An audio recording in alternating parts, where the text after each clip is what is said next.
Voici le texte qui est sur le tableau.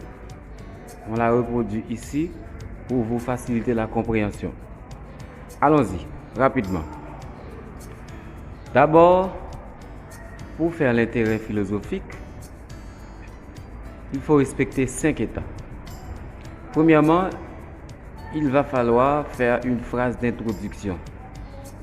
Deuxièmement, il va falloir écrire la position de l'auteur ou encore la thèse du texte. Troisièmement, il va falloir faire une petite argumentation du texte pour expliquer ou encore pour dire ce que l'auteur a avancé. Quatrièmement, il faut poser 2 ou 3 interrogations. Ces interrogations ne doivent pas être déjà posées dans le texte ou encore ne doivent pas être déjà répondues dans le texte. Et il ne faut pas y avoir est-ce que, pourquoi et d'autres mots et trop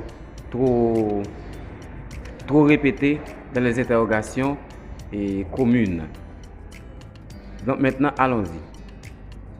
Pour respecter ces 5 étapes facilement, il faut lire le texte, analyser le texte. Nous allons le faire rapidement.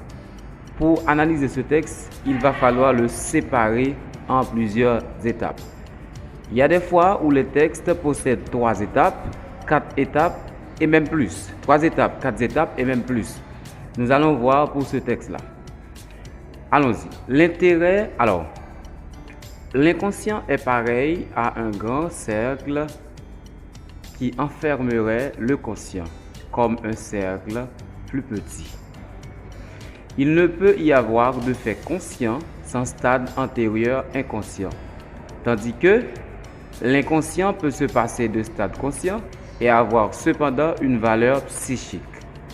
L'inconscient est psychique lui-même, c'est son essentielle réalité.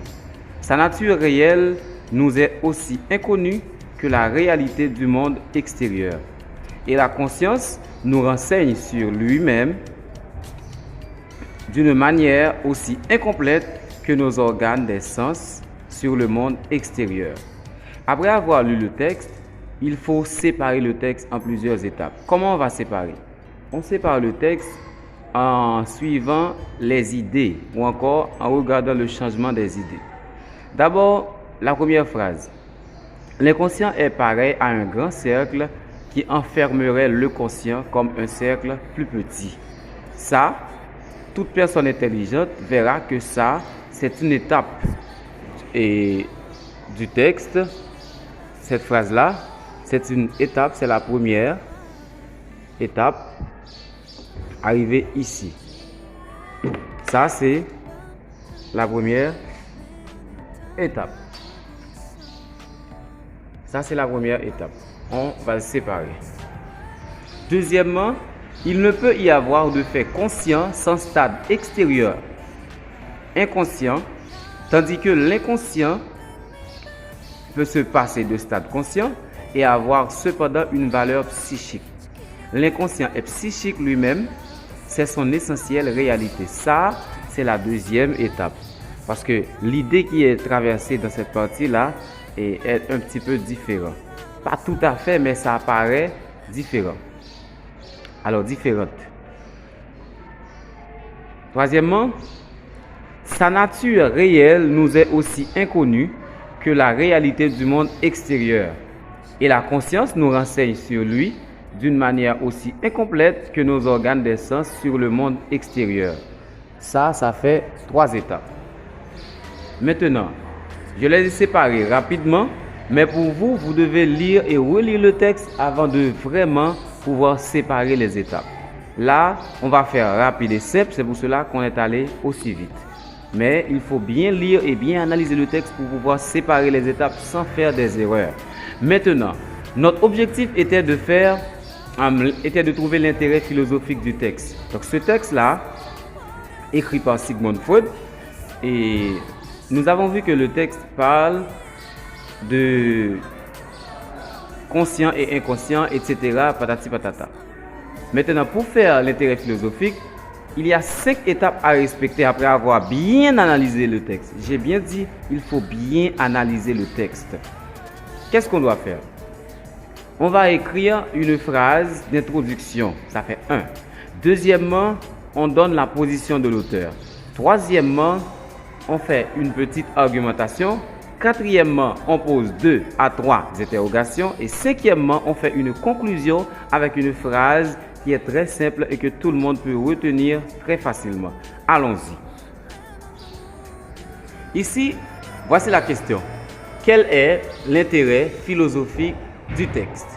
Première étape. Voici. L'intérêt philosophique du texte est ce qui suit. Ça, c'est une phrase d'introduction. Ça, c'est la première étape. Deuxième étape, on met la position de l'auteur. D'après ce texte-là, la position de l'auteur, c'est que l'auteur fait une comparaison entre l'inconscient et le conscient en montrant que l'inconscient est supérieur au conscient, dans le sens, alors en les comparant et comme 2 cercles dont l'un est plus grand que l'autre, etc. Donc ici, on va mettre la position de l'auteur. Freud présente une comparaison entre l'inconscient et le conscient. Ça, c'est la position de l'auteur. Ok? Freud fait une comparaison entre le conscient et l'inconscient. Aussi simple que cela. Ça, c'est la première étape. Alors, ça, c'est la deuxième étape, excusez-moi, qui parle de la position de l'auteur. Troisièmement, pour l'intérêt philosophique, on va faire une petite argumentation. Donc, on va regarder comment l'auteur a argumenté son texte et puis on va mettre quelques mots qui expliquent les arguments de l'auteur. Pas trop long, pas trop court. Allons-y. Il les voit comme 2 cercles de dimensions différentes. C'est ce qui a été dit. Ensuite, il avance que l'inconscient ne dépend pas du conscient pour avoir une valeur psychique. Regardez ici. Là, l'auteur avait dit que l'inconscient peut se passer de stade conscient et avoir cependant une valeur psychique. On a résumé ça rapidement.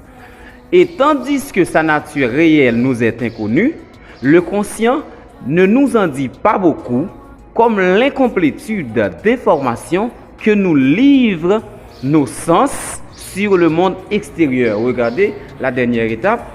Sa nature réelle nous est aussi inconnue que la réalité du monde extérieur et la conscience nous renseigne sur lui d'une manière aussi incomplète que nos organes des sens sur le monde extérieur. Donc, c'est-à-dire que dans l'argumentation, on va mettre quelques petits points qui expliquent rapidement, brièvement, et les arguments que l'auteur ou encore dont l'auteur a avancé dans le texte. Donc, regardez, ici, on a parlé de la différence des 2 cercles. Ici, on a parlé de la valeur psychique. Et ici, on a parlé de la nature et de l'incomplétude d'informations. C'est ce qui a été dit dans les arguments. Et ça a été fait rapidement. OK? Quatrième étape, on va poser des interrogations qui n'ont pas encore été répondues dans le texte et qui n'ont pas été posées dans le texte. Et qui ne possèdent pas est-ce que, pourquoi, etc. Première interrogation choisie. Pourra-t-on un jour percer l'univers de l'inconscient? Ça, c'est la première interrogation. Deuxièmement, entre le conscient et l'inconscient, lequel influence nos actions? Ça, ce sont 2 interrogations que j'ai choisies. Vous pouvez choisir n'importe quelle interrogation qui n'est pas hors du sujet, mais qui n'est pas encore répondue dans le sujet ou encore dans le texte. Très facile. Et cinquièmement, la phrase de conclusion qui est facile à retenir, ce sont ces considérations et ces interrogations autour du problème de la comparaison entre l'inconscient et le conscient qui constitue, alors on va mettre ça au pluriel, qui constitue ENT, l'intérêt philosophique du texte. Regardez bien la phrase de conclusion. Ce sont ces considérations et ces interrogations autour du problème. Ça dépendra du texte. Dans ce texte-là, le problème, c'est la comparaison entre l'inconscient et le conscient. Il peut y avoir n'importe quel autre problème. Donc là, c'était autour du problème entre l'inconscient et le conscient qui constitue l'intérêt philosophique du texte. Résumons. Premièrement, on met une phrase d'introduction. Deuxièmement, on donne la position de l'auteur. Troisièmement, on fait une petite argumentation en répétant ou encore en redisant rapidement et brièvement ce que l'auteur avait dit dans le texte. Quatrièmement, on pose 2 ou 3 interrogations en respectant les consignes. Et cinquièmement, on met une phrase de conclusion qui conclut ou encore qui finit, qui termine l'intérêt philosophique du texte. C'est très facile et c'est très simple. Et il faut savoir que on peut vous dire intérêt philosophique ou encore enjeu philosophique. Il faut savoir qu'on peut dire intérêt philosophique ou enjeu philosophique ou encore l'utilité de ce texte pour la philosophie. Donc j'espère que vous aurez compris. Regardez attentivement et essayez de faire vous-même seul un autre texte pour pouvoir pratiquer et pour être appliqué et pour faire ça facilement et dans n'importe quel examen ou encore n'importe quel texte philosophique. Merci beaucoup et à la prochaine. Abonnez-vous, ne l'oubliez pas.